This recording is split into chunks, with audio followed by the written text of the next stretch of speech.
انسانیت کا آخری رشتہ وہ بھی خامند اور بیوی ہے کہ جنت میں ہر شخص اپنی بیوی کے ساتھ، ہر خاتون اپنے خامند کے ساتھ ابدی زندگی گزارے گی۔ الحقنا بہم ذریتہم، ساتھ ساتھ رہیں گے اولاد رشتہ دار، لیکن ہر جوڑا اپنی جنت میں الگ۔ کسی رشتے کے لیے اتنی آیات نہیں اتاری گئیں جتنی خامند بیوی کے لیے اتاری گئی، پوری سورت اور سینکڑوں آیات۔ ماں باپ کے لیے چند آیات ہیں، اولاد کے لیے چند آیات، رشتہ داروں کے لیے چند آیات، لیکن خامند اور بیوی کے لیے سینکڑوں آیات۔ دو وجہ سے اس کو زیادہ پھیلایا گیا ہے، ایک اس کی اہمیت، ایک اس کی نزاکت۔ اہمیت یہ ہے کہ یہ بنیاد ہے، یہ اگر ہل گئی تو سارا معاشرہ ہل جائے گا، اور نزاکت اس لیے ہے کہ کوئی رشتہ ٹوٹتا نہیں، ماں بیٹے کا، ماں بیٹی کا، باپ بیٹے کا، بھائی بھائی کا، بہن بھائی کا رشتہ ٹوٹتا نہیں، خامند بیوی کا رشتہ ایک بول پہ ٹوٹ جاتا۔ تو اس لیے اس کو محفوظ رکھنے کے لیے قرآن نے مضامین بیان کیے۔ کسی رشتے کو اللہ نے اپنی نشانی کے طور پہ بیان نہیں کیا قرآن میں۔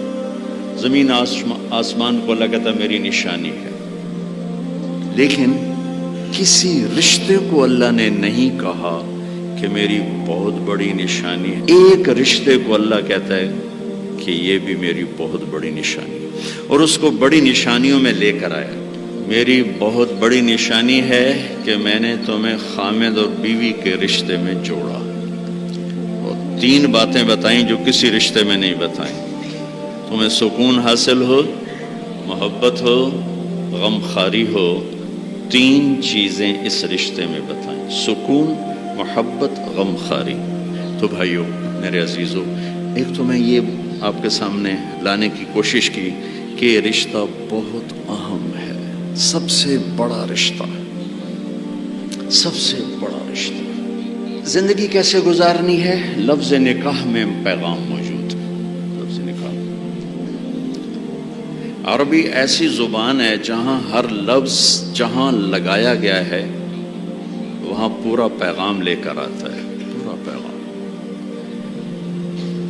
تو میں سوچتا تھا کہ اس رشتے کے لیے لفظ نکاح کیوں ہے، تو مجھے اتنی خوبصورت مناسبت ملی۔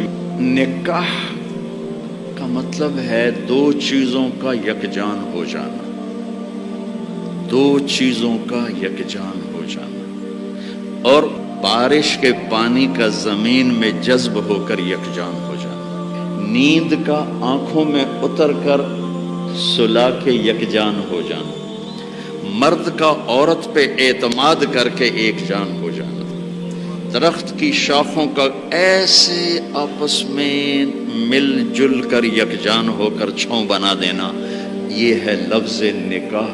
مرد کے خوبصورت اخلاق جو دھیمی بارش کی طرح عورت کے دل پہ اترتے ہیں، جو زمین ہے اور وہ ایک سرسبز کھیتی بن جاتی ہے۔ دھیمی بارش والے اخلاق اپناؤ، تمہارا گھر آباد ہوگا۔ اخلاق بارش کی طرح ہیں اور بیوی زمین کی طرح ہے، اس کا دل تمہارے اخلاق سے متاثر ہو، نیند کا آنکھوں میں اتر جانا اور سلا دینا۔ تمہارے خوبصورت رویے تمہاری بیوی کو اتنی سکون کی زندگی دیں کہ وہ چین کی نیند سوئی چین سے اٹھے۔ کتنے گھر ٹوٹ گئے شک کی وجہ سے، شک، نیک پاک بیویوں پہ شک کرتے کرتے کرتے طلاقیں ہو گئی۔ ایک مزاج ہے، اس کے لیے عالم غیر عالم کی بات نہیں ہے، ایک مزاج ہے۔ اگر تربیت نہ ہو تو یہ اپنے گھروں کو تباہ کر دیتا، چاہے عالم ہو، چاہے بادشاہ ہو، چاہے دیندار ہو، چاہے دنیا دار۔ بیوی کے فون چیک کیے جا رہے، کتنے فون کیتا ہے، کتوں فون آیا، کتوں میسج کیتا ہے، کتوں میسج آیا۔ یہ ایسے الو ہیں کہ اپنا گھر تباہ کر کے بیٹھ جاتے ہیں۔ اعتماد کرنا، اعتماد دینا۔ اور چوتھا مطلب ہے شاخوں کا جڑ کے چھاؤں بنا دینا، جس کے نیچے نسل پروان چڑھتی ہے۔ خاوند بیوی کے خوبصورت رویے اور اخلاق جو یوں مل کر ایک چھاؤں بناتے ہیں اور اس چھاؤں میں اگلی نسل پروان چڑھتی ہے۔